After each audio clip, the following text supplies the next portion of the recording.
Hola mi gente, ¿cómo están? Mi nombre es Alba Mal, me pueden decir Alba. El canal se llama Seriela, estamos aquí para hablar de libros, algunos de ellos en español desde Puerto Rico. Hello, my name is Alba Mar, you may call me Alba. Channel name is Seriela. We're here to talk about books and some of them in Spanish from Puerto Rico. Kim! You gotta answer this, Kim!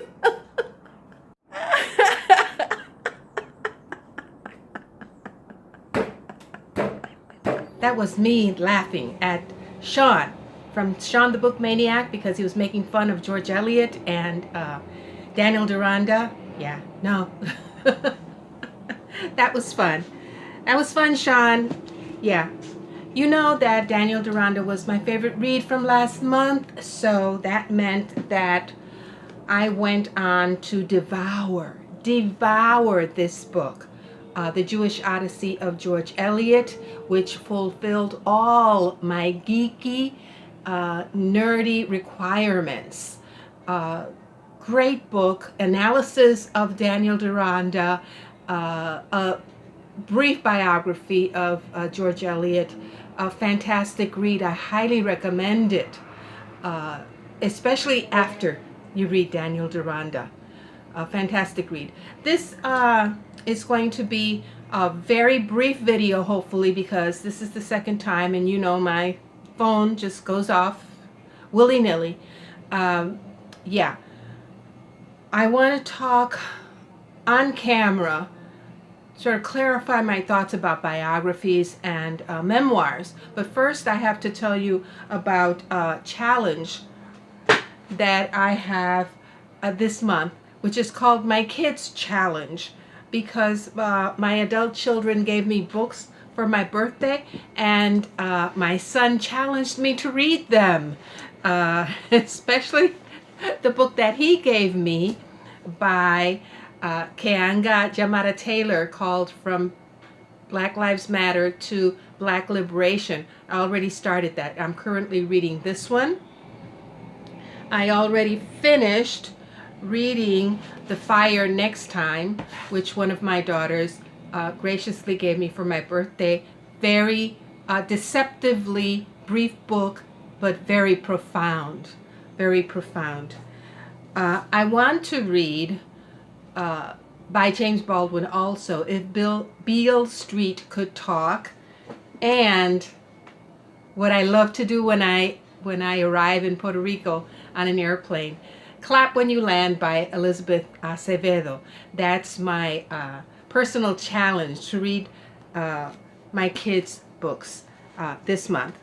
So yeah, let's do this fast. What to me is a good biography? 3 elements. Engaging writing, right? That has a flow that really captivates the reader.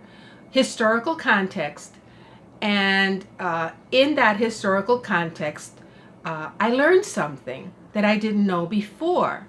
I'm going to put some of the ones that I don't have with me in physical form up here while I speak, and show you some of the good ones that I've read recently. For example, Thomas Cromwell had all of those elements in them. My most recent one, Unspeakable, the story of Junius Wilson. Very good biography. En español, Spanish, the definitive biography of Don Pedro Albizu Campos has a curious subtitle by Marisa Rosado, Pedro Albizu Campos, Las llamas de la Aurora, acercamiento a su biografía. This subtitle is an approach to his biography, which is very telling, which is, you know, the most that we can do with a person, a historical figure, is approach that person's life, because we'll never know every single detail. Right, then Mariana Bracetti, who was our Betsy Ross in 1868, Una patriota que no claudicó, A Patriot Who Never Gave Up by Raquel Rosario Rivera. David MacCulloch, who wrote John Adams, and one that I buddy read with, John Adams I buddy read with Faith in Books, and Frederick Douglass I read with Belinda, of Belinda's books. Now, we had our quibbles with this biography because of basically two things, in my opinion. The amount of speculation.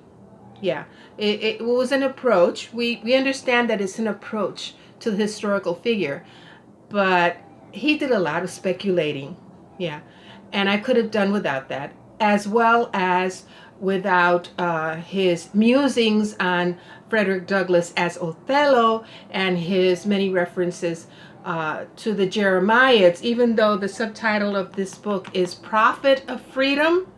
Yes, yeah, I could have done without those sections of the book, but it's still a very, very good biography. So, memoirs. What to me is a good memoir? Well, Winnie Mandela, part of my soul went with him. Why? Because I can hear the voice, and that is one of the primary elements for me of a good memoir, that I can hear the authentic voice of that person. Here I can hear it through the interviews of her, and she's speaking in her first voice. The memoirs of a Korean queen, which is what happened to the widow of the crown prince in the palace during the Joseon period. First person. I can hear her authentic voice. Definitely No Friend But the Mountains by Bruce Buchani. And here the style was very surreal, as one would expect of someone who is undergoing the misery of a refugee camp. Yes, it had a mixture of prose and poetry. Very unique memoir. Then Trevor Noah, and I'm dying to hear the audiobook here because his voice is definitely genuine in this memoir. And so what happened to, and I put all sorts of, stickers on here. So what happened to Memorias de un Patriota Encarcelado de Oscar Collazo that I DNF'd? First of all, I really expected it to be, as was stated somewhere, that it was based on the letters that he wrote to his daughters from jail. And it's on the blurb in the back. I won't read it. It's in Spanish. So that's what I was expecting. And I think what happened is that I was expecting letters. I was expecting excerpts, but that's not it.